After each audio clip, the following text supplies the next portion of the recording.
Hello friends, I hope you are doing well. हमने एक series start की थी जिसमें हम बेसिकली जो भी करंट अफेयर्स डेली का होगा उसका हम क्रक्स देखेंगे। उसको हम डेली टू डेली बेसिस पे एज अ रिवीजन लेंगे। या तो आप रिवीजन बेसिस पे ले सकते हैं या आप डायरेक्ट क्लास भी देख सकते हैं, जैसा आपको ठीक लगे। Basically I am a chartered accountant और मैं राजस्थान एग्ज़ाम्स की प्रिपरेशन भी कर रही हूँ।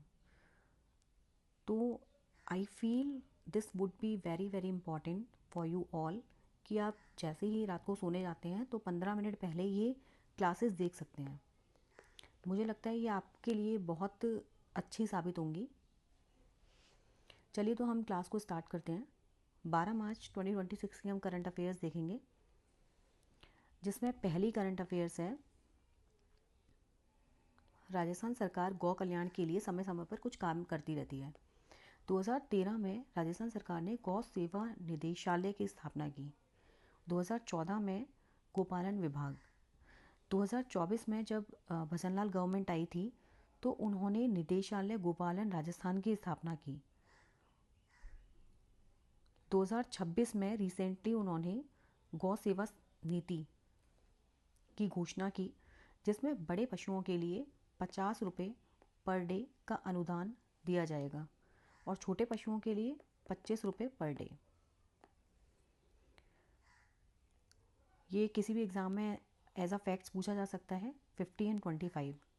और उसी दौरान जब गौ सेवा नीति की घोषणा की, उसी दौरान सीएम भजनलाल शर्मा ने गेहूं के एमएसपी पे 150 पर क्विंटल अतिरिक्त अनुदान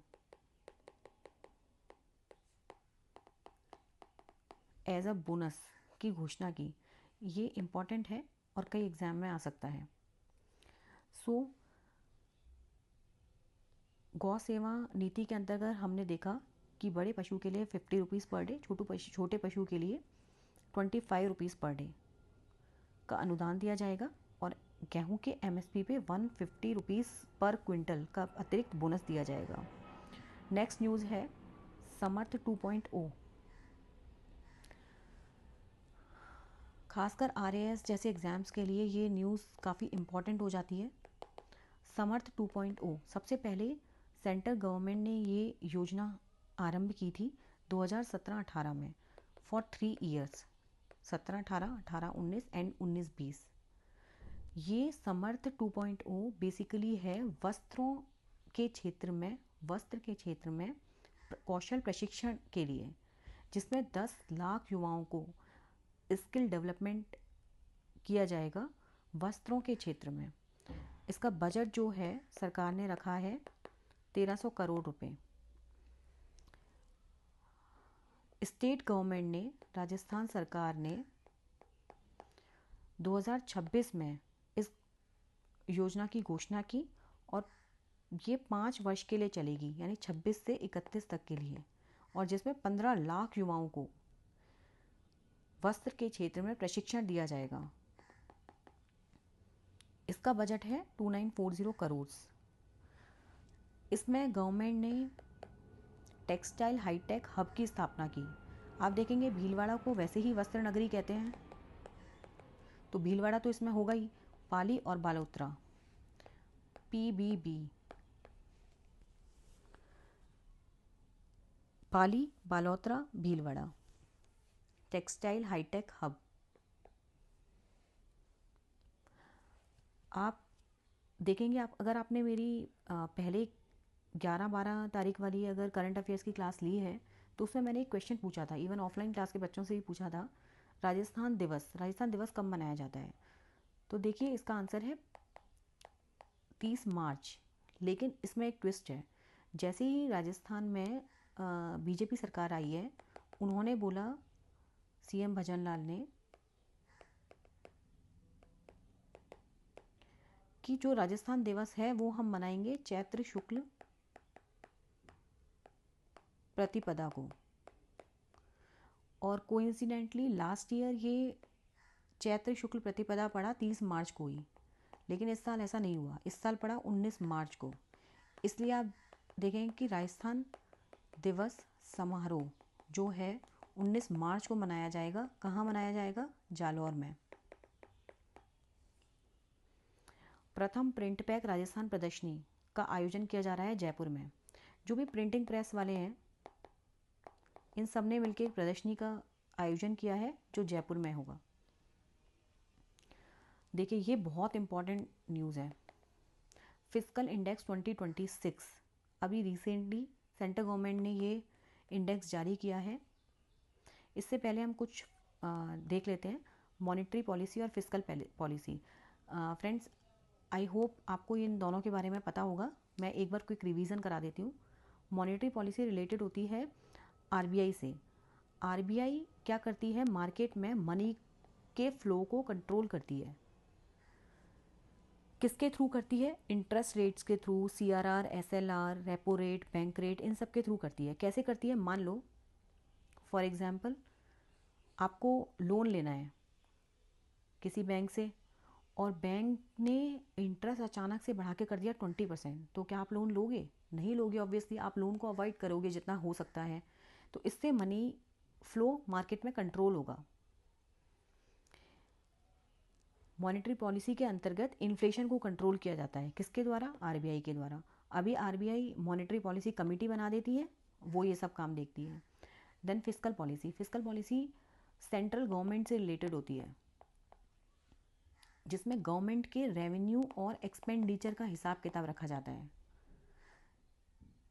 government of India fiscal policy देखती है। गवर्नमेंट ऑफ इंडिया में कौन देखता है? Finance ministry. ऑब्वियस बात है, फाइनेंस मिनिस्ट्री देखेगी रेवेन्यू एंड एक्सपेंडिचर को। किसके थ्रू करते हैं? बजट के through, policy, public debt, taxes etcetera. Fiscal policy basically economic development को देखती है। तो आपने देखा मॉनेटरी पॉलिसी और फिस्कल पॉलिसी में difference. Monetary policy money flow को कंट्रोल करती है और फिस्कल पॉलिसी गवर्नमेंट के रेवेन्यू एक्सपेंडिचर को कंट्रोल करती है। मॉनेटरी पॉलिसी आरबीआई देखती है और फिस्कल पॉलिसी फाइनेंस मिनिस्ट्री।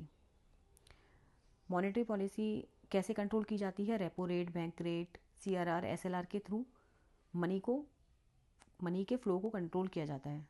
और फिस्कल पॉलिसी में बजट के थ्रू, पब्लिक डेट, टैक्सेस के थ्रू कंट्रोल किया जाता है।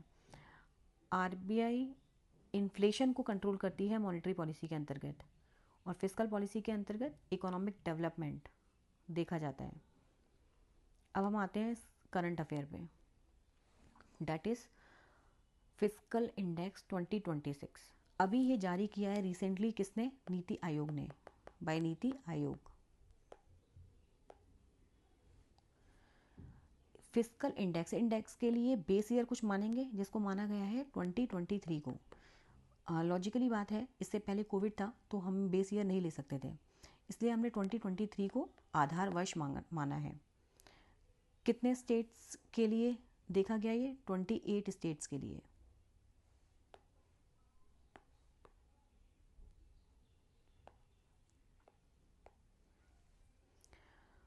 बेस्ट परफॉर्मिंग स्टेट है हमारा उड़ीसा। देखिए इसका क्या मतलब है, क्यों लेके आए हैं फिस्कल इंडेक्स? फिस्कल इंडेक्स इसलिए लेके आए हैं, गवर्नमेंट ये देखना चाह रही है कि सरकार का या किसी भी स्टेट का अगर रेवेन्यू होता है तो खर्चा सरकार रेवेन्यू के अकॉर्डिंग कर रही है या उससे ज़्यादा कर रही है। उससे ज़्यादा कैसे करेंगे? मान लो लोन लेके कर रही है, इंटरेस्ट पे कर रही है, तो उसकी बेसिकली क्या स्थिति है उस टाइम। तो उड़ीसा की स्थिति अभी बहुत अच्छी है, तभी तो बेस्ट परफॉर्मिंग स्टेट है और फर्स्ट नंबर पे आया है। ये इनका जितना रेवेन्यू है सरकार उसके अकॉर्डिंग ही खर्चा कर रही है, मतलब जितनी चादर है उसके अकॉर्डिंग ही पैर पसारना। राजस्थान की कौन सी रैंक है? राजस्थान की है 14th रैंक। देखिए बहुत ज़रूरी है, राजस्थान के केस में कुछ फैक्ट सामने आए हैं। जब 19-20 से 23-24 तक देखा गया, बेसिकली तब कांग्रेस सरकार थी, तो इनके शासनकाल में कोई भी सरकार हो, हमें फैक्ट्स देखने हैं बस। 19-20 से 23-24 के बीच में हुआ क्या? 39% एक्सपेंडिचर इंक्रीज हुआ है, लगभग 40% देखेंगे तो आप ओवरऑल। और जो भी राजस्व की प्राप्ति होती है, जो भी रेवेन्यू है इनका, राजस्व किसी भी रूप में प्राप्त हो सकता है, लाइक टैक्सेस के रूप में, तो उस राजस्व की प्राप्ति का 62% ये गवर्नमेंट क्या करती थी, सैलरी दे देती थी एम्प्लॉयज़ को, पेंशन, इंटरेस्ट एट्सेट्रा, इसमें खर्चा चला जाता था। और जो भी लोन मार्केट से लेती थी या गवर्नमेंट से लेती थी, वो उस लोन का 87% पुराने लोन को चुकाने में लगा देती थी या उस पर इंटरेस्ट पे कर देती थी। तो सोचो ये कितनी गंभीर स्थिति है कि जितना लोन ले रहे हैं हम 87% पुराने लोन को चुकाने में लगा रहे हैं और सिर्फ 13% ही बचता है, जो क्या ही होता है। ठीक है, समझ में आया आपको? फिस्कल इंडेक्स नीति आयोग ने निकाला बेस ईयर 2023 28 स्टेट्स के लिए। बेस्ट परफॉर्मिंग स्टेट है उड़ीसा, राजस्थान की रैंक है 14th। 19-20 से 23-24 की अगर स्थिति देखा जाए तो 39% खर्च इंक्रीज़ हुआ है, 62% राजस्व की प्राप्ति हुई है। 62% ऑफ राजस्व प्राप्ति का सैलरी, पेंशन, इंटरेस्ट में हमने पेमेंट कर दिया। और जो भी लोन लिया था गवर्नमेंट ने, वो 87% पुराने लोन को चुका दिया या फिर ब्याज चुका दी उस पर। तो मोटा मोटी अगर हम याद करने के पर्सपेक्टिव से देखेंगे तो देखो 39% मतलब 40 के अराउंड सरकार ने खर्च कर दिया। और 62 राउंड ऑफ में 60 ले लेते हैं तो राजस्व प्राप्ति का 60% इन्होंने सैलरी, पेंशन दे दी। और जो लोन लिया है अराउंड 90% क्या करा इन्होंने, पुराने लोन को चुकाने में या ब्याज को चुकाने में। तो 3% है, 40 अराउंड, 60 अराउंड और 90 अराउंड, 40, 60, 90। ओके, अब हम मूव करते हैं नेक्स्ट करंट अफेयर्स पे। समेकित बाल विकास योजना, ये ज़्यादातर वीडियो एग्जाम्स वगैरह में आता रहता है और इम्पॉर्टेंट न्यूज़ है। समेकित का मतलब होता है इंटीग्रेटेड मतलब इकट्ठा, एकत्रित। समेकित बाल विकास योजना, सरकार जो भी बाल विकास से रिलेटेड योजनाएं लाती है वो सब कुछ इसी में समा जाते हैं, समेकित। ये शुरू कब हुई थी? 2 अक्टूबर 1975 को। कहाँ से शुरू हुई थी? गरही, बांसवाड़ा।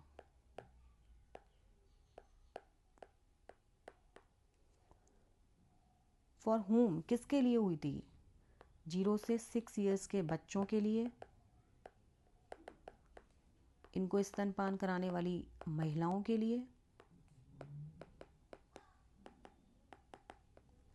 और गर्भवती महिलाओं के लिए।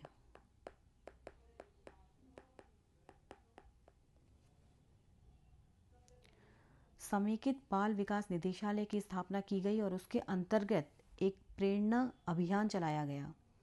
ये न्यूज़ में आया है कि प्रेरणा अभियान 2.0, जिसका ध्येय वाक्य है सशक्त आंगनवाड़ी सुपोषित पोषण।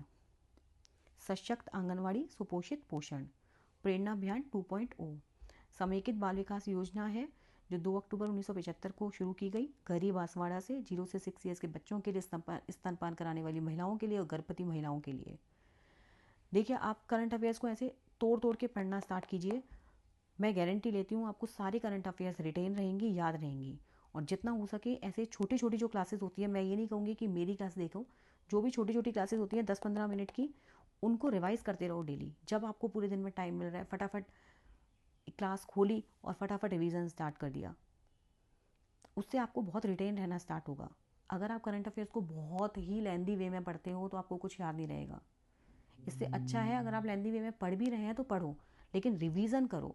ऐसी वीडियोस मैं बना रही हूँ, इसको देख लो, अदरवाइज आप अपने शॉर्ट नोट्स भी बना सकते हैं। नेक्स्ट न्यूज़ है para swimming world. Para swimming world की प्रतियोगिता का आयोजन किया गया इटली में और इसके जो भारतीय कोच हैं वो हमारे राज्य के शीराराम हैं।